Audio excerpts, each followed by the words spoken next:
continue where we left in the previous class. Yes. So we were discussing the behavior of Conductors. conductor inside an electric field. Okay. Yeah. First point was, you let me know what was the first point. Yeah, the net electrostatic field is Yeah, 0. very good. Very important.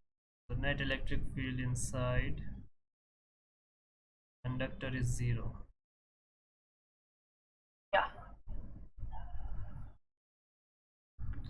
The second point that we proved was electric field is normal to the outside, like to the surface. Outside the surface of the electric field is normal. Yeah. Normal means like perpendicular to the surface. Perpendicular to the surface, yeah. Now let us see what this is very important again. Yeah. So the net charge always resides at outer surface of the conductor. Your screen is stuck. Screen is stuck, I think. Let me check it.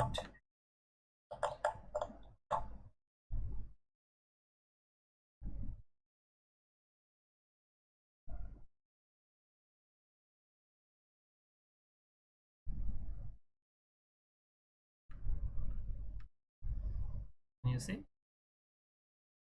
Yes. So I've written that net charge. Suppose you give a charge to a conductor. So this is a conductor, let's say, spherical conductor. You supply some charge to it, either by conduction or by induction, whatever. So what will happen that if you give it some charge Q, the whole of that charge will reside just at the surface. None of the charge will reside inside this. Okay. Okay. There will be no charge inside. How we can prove this point?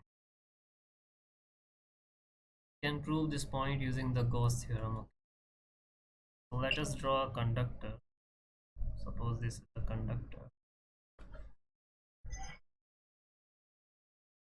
Now it is carrying a charge Q, let's say. So plus Q charge is this conductor is carrying. Now we don't know because we need to prove it is residing at the outer surface, right? We don't know where it is residing. Now let us choose a Gaussian surface inside the conductor. Like this. A spherical Gaussian surface. Sorry. Just inside the boundary of the conductor. Alright. So since we have already proved these points, again you can use this. So the first point is the net electric field inside the conductor is 0. Alright. Yeah. That means that the electric field will be 0 everywhere inside the Gaussian surface, because we have moved in this Gaussian surface is inside the conductor. And we know that using Gaussian theorem we can find the flux through the surface, right? Yeah. So flux through this Gaussian surface, inside this Gaussian surface, what will that be? Phi is equal to how much? The integral of closed integral of E dot ds. Yeah. Which is also equal to Q by epsilon naught, right? Yes. This is what we learned in the Gaussian formula, Gaussian theorem. So as we already know that inside this there is no electric field, alright? Yeah.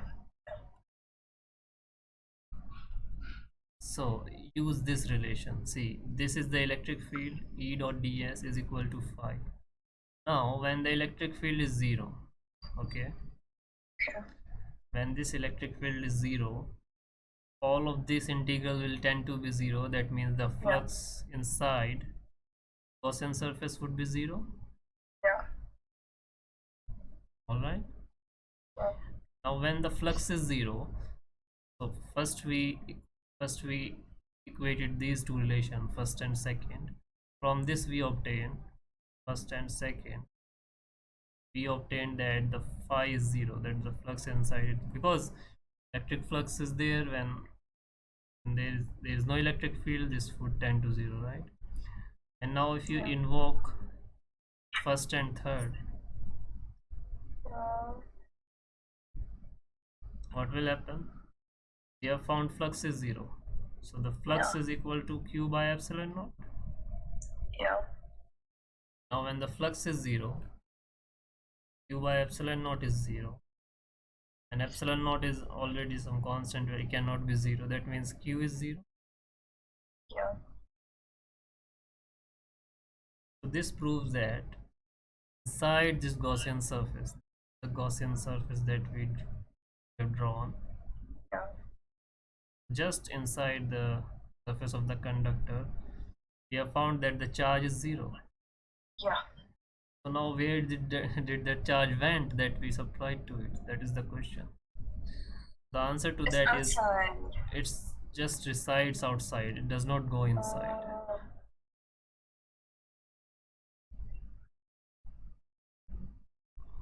It is distributed at the outside surface, Therefore, it's proven. and hence is third point is also proven. Okay, Yeah. both all of them are very important. You should in fact learn these statements by heart. Oh, okay. Yeah. Come on, it's not that bad. It's easy. Okay. Now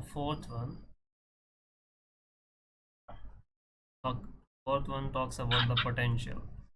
So potential is constant, and its value is equal to that on the surface.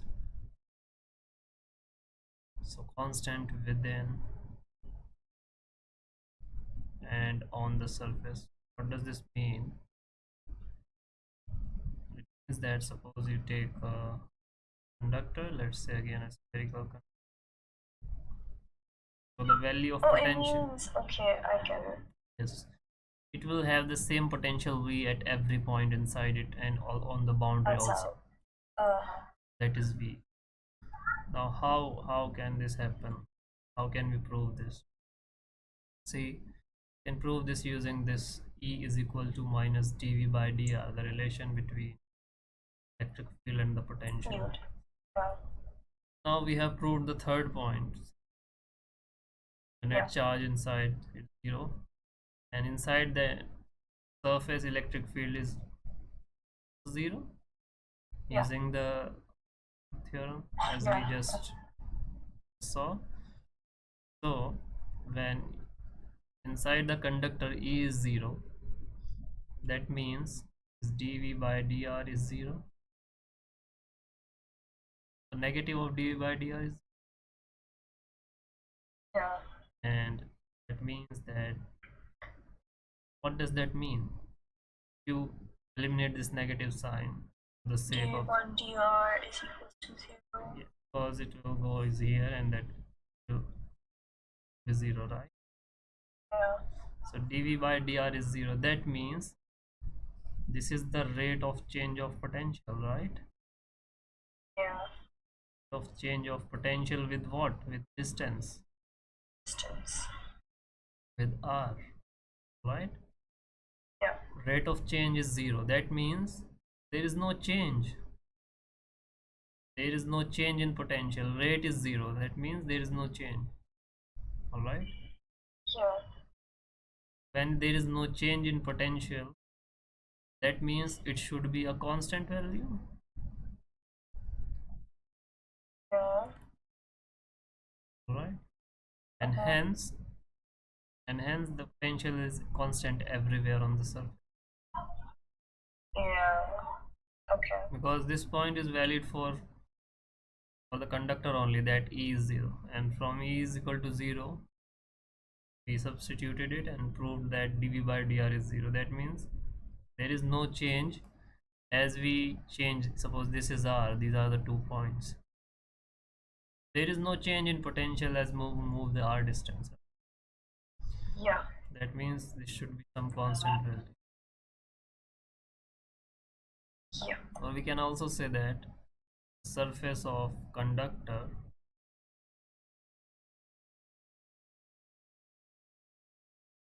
is, we are going yellow all through, so equipotential potential.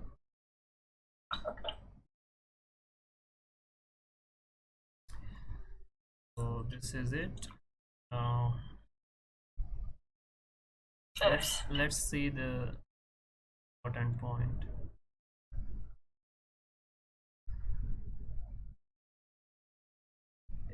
Suppose you create a cavity, okay, cavity inside a conductor.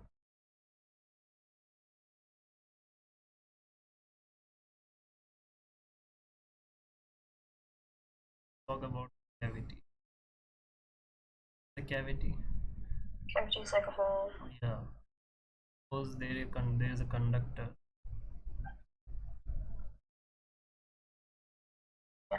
And inside this, so this is up to here. This is all solid. Okay, this is all solid, right? Yeah. Conductor. But inside this, what is it? This is a cavity. Tell you what the cavity is. This is a cavity. This is Okay. a empty space in here, right? Yeah. We need to talk about this, whether there is some electric field in it or not, or what will happen inside this cavity, right? Yeah. So for this, what we'll do, we'll imagine a Gaussian surface that is very close to this cavity. Okay.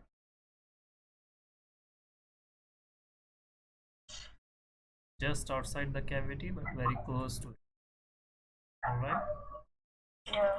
Now, as we already know, inside the conductor, electric field is 0 everywhere. Yeah. Yeah. So E is 0 and V is some constant value. Yeah. Now, by Gauss theorem, charge enclosed by the Gaussian surface is 0. Why? See, this whole part is now inside the, does not matter whether this is hollow or not. We have learned that electric field inside the conductor is 0, right? Yeah. So this should be 0 here also. Okay. Yeah. By Gauss theorem,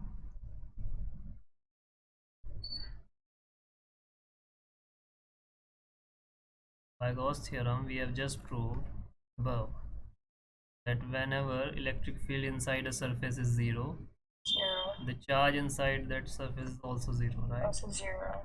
Yeah. Very easy. Charge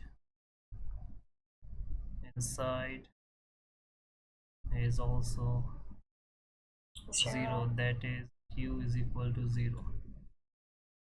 Okay. Yeah. So the excess charge, whatever you supply to this conductor, will anyway lie on the, isn't it? This is the property. This is very important thing. You might be like thinking that this is silly. What is the point of making this whole? See, this is used in electrostatic shielding. Okay. So that is what the next topic is all about. Electrostatic shielding. What is surface charge density? Surface charge density is See, what is charge density? Charge per unit area. Yeah. Surface charge density is, because since all the charge lies outside, that's why he called it as the surface charge density. Oh, okay. Nothing new to it. Yeah.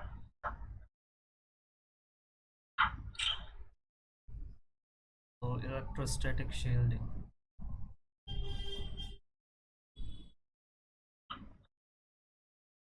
This is used to protect equipments, right? Electronic equipment, thunderstorm, lightning, all of those things. Um, So what is yeah. electrostatic shielding? This is the something, the process of making a region free from electric field. Okay, Okay. so it is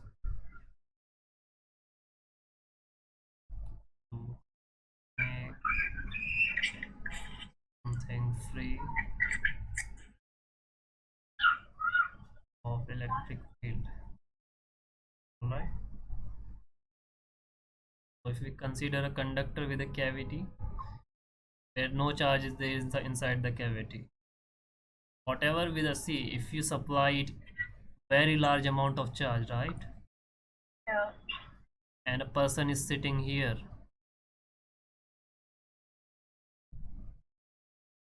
Like the person here. This is a person. Okay. So no matter whatever you supply to it, large The cube. person will be safe. Yeah, because all of the charge is residing outside the surface. Yeah. Right? So that is what the electrostatic shielding is. We make a cavity inside, and then we put the all the equipment or whatever we need to protect. Oh, okay. Okay? Yeah. This is what electrostatic shielding is. Now there are various uses of it in the industry. I don't think of any importance here. You need to know what this is. Yeah. This is all about the property of conductor inside electricity. Okay. Yeah. See the car, a very practical example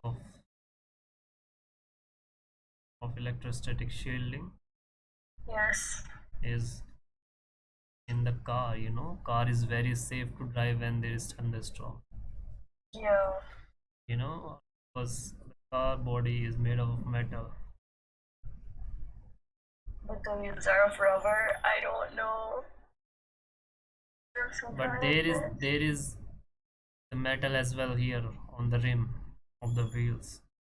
Yeah, but like outside, it's rubber. Ah. Outside it's rubber. You know what? When you supply so much extra charge, you see thunderstorm occurs when the extra charge from the clouds, it Yeah. comes in the, Yeah. so this is very huge charge, Yeah. and we will study that in the coming lessons, that when the charge outside any surface becomes larger than it can withstand, then Oh. then it spills out. See, this is the rubber. Okay, Yeah. and this is the rim. Yes. So when you supply so much extra charge to it, it The rubber starts cannot, to melt. obviously it will lie outside. Yeah, it will That's what I go, said. The rubber will start to melt. no, it will go from the rubber itself inside the ground. Huh? Yes.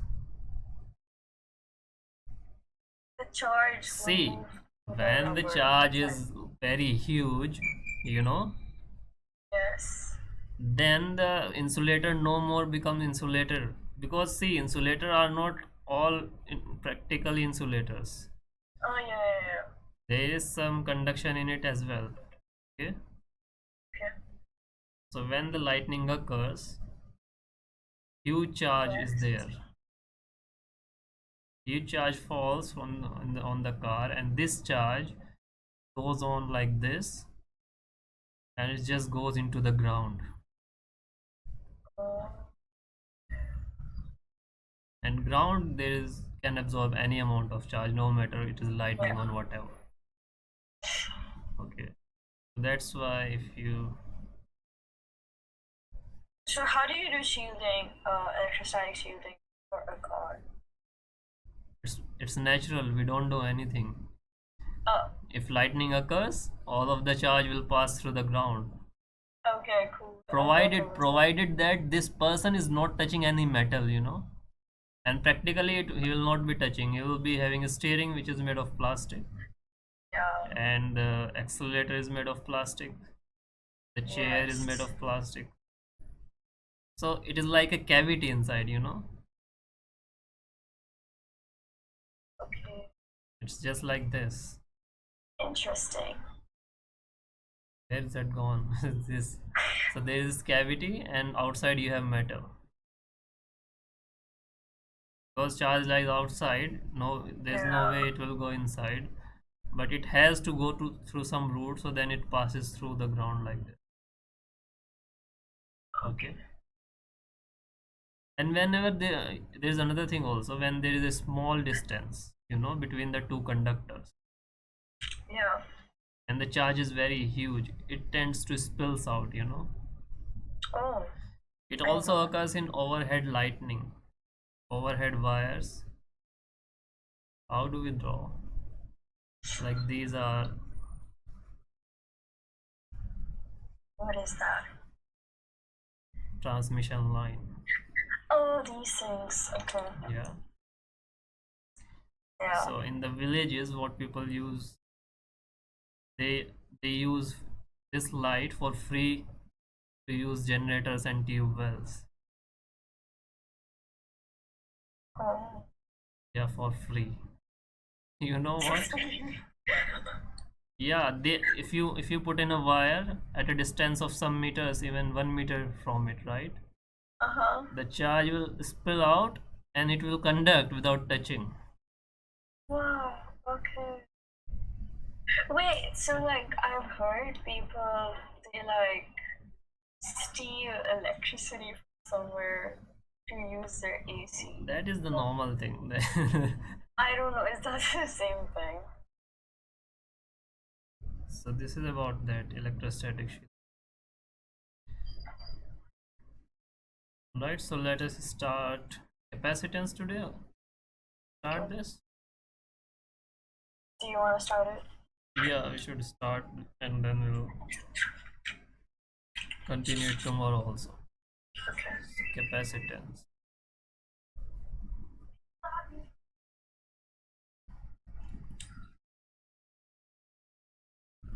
What is the capacitance? It is the ability of a body to hold charge. Okay. You asked me in prior that how does this happen? Like these are made of rubber and the charge travels through it. No. This is the reason. Every conductor has the ability to store charge. Okay. It cannot store more than the required amount of charge. Okay. Yeah. Ability of a conductor to hold the charge. Electric charge, right? Yeah. So whenever a conductor is given some charge, suppose the conductor is given some charge Q, it will acquire some potential which is equal to 1 by 4 pi epsilon naught Yeah. Q by R. Alright. Yeah. This is the potential that it gets. Now if we increase the charge on the conductor, potential also increases because V is proportional to Q. Yes. P is proportional to Q, then P is equal to KQ, Yeah. and this K is called the capacitance. P is equal to Capacitance. V is equal to C Oh, that's wrong.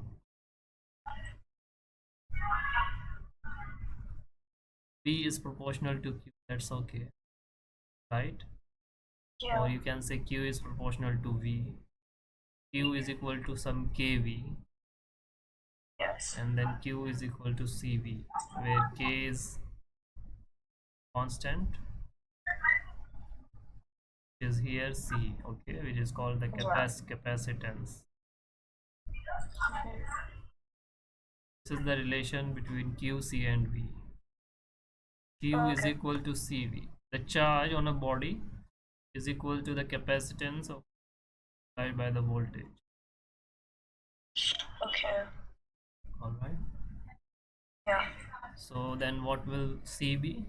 C will be how C much? Q equals by V. to All right. charge upon potential. Yeah. This is Capacitance. now the capacitance depends on several things. Suppose we are Okay. given a conductor, so capacitance C depends on what? First, it depends on the shape and the size And size. Okay. of the conductor. Yeah. Second is the nature of the surrounding medium. Nature of surrounding medium.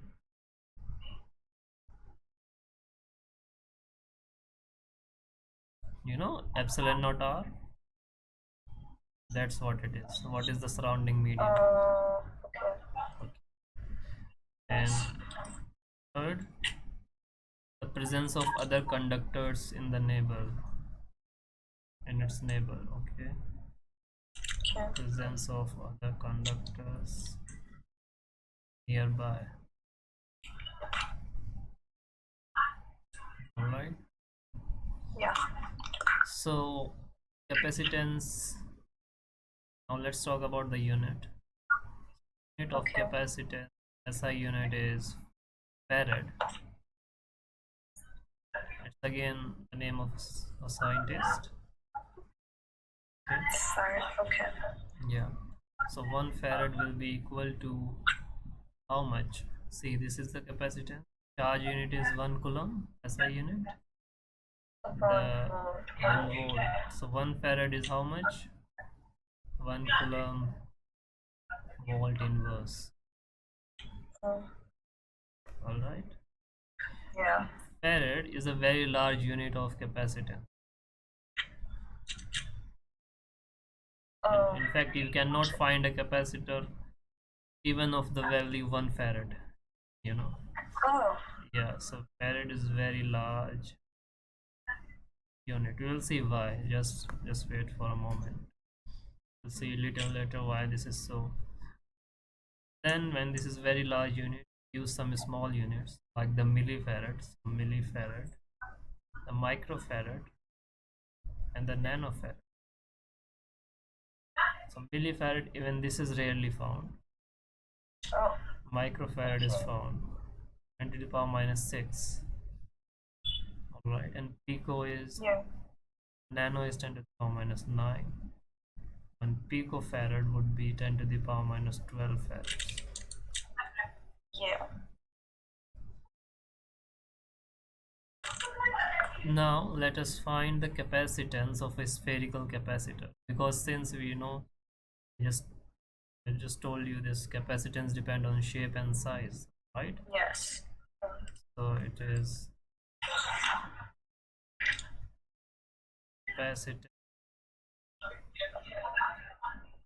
of isolated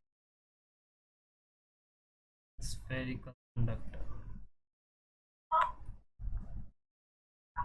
Conductor is the same as capacitor.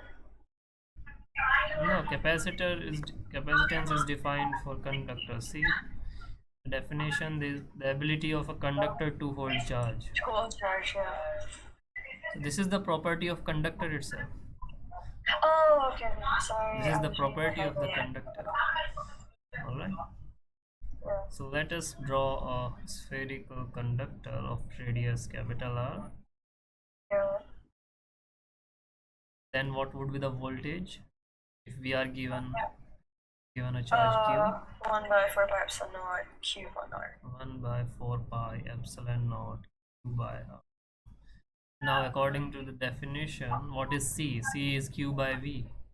So if you want to Yeah. find the capacitance of this, C is equal to Q by V. So Q by 1 1 by by 4 pi 4 epsilon naught. pi epsilon naught Q by R. What would be the final answer? C is equal to 4 pi 4 pi epsilon epsilon naught naught R. R. This is the capacitance of isolated sphere. Okay. Now you know Earth is a sphere. Alright. Yeah. Yeah. For example, we assume some capacitor. Assume some capacitor of 1 farad. Can we assume that? Yeah. And by assuming some capacitor of 1 farad, can we find what would the radius of that capacitor be? Yeah. So 1 is equal to 4 pi epsilon naught R. And what would R be? 1 by 4 pi epsilon. Yeah. Alright. And that Yes. is equal to how much? 9 into 10 raised to the power 9. Okay. So in Yeah. SI unit it would be meters, because this is Yes. radius. Then if you want to convert it into kilometer, that would be 10 to the power 6 kilometers. Oh, okay. That is the radius, not even the diameter. So if there is a sphere of 9 into 10 to the power 6 kilometers, the capacitance of that sphere would be 1 farad, you know. So, like, the capacitance of the Earth is 1 farad? You tell me. See, what is the radius of Earth? I don't know. It's very small as compared to this. It is 6400 kilometers only. Really? Yeah, That's it? that's it. I thought it would be bigger. I mean, That's why I told you farad is too large a unit. This much amount of radius is required to hold a, even Earth cannot hold, you know. So oh my Earth would be God. having a capacitance which is less than 1 farad. Alright. Wow. Okay. This radius But is I'm disappointed. Like, disappointed. I thought Earth was disappointing. You found it? Oh, Yes. yeah, what can I do? I already told you this is very big unit. Okay. I didn't think it would be that big. Yeah, that's very big, you know. That's anyway it is given a unit. What we can do. So I think that's it for today, and Okay. we'll continue to talk about it in the next Next class. one.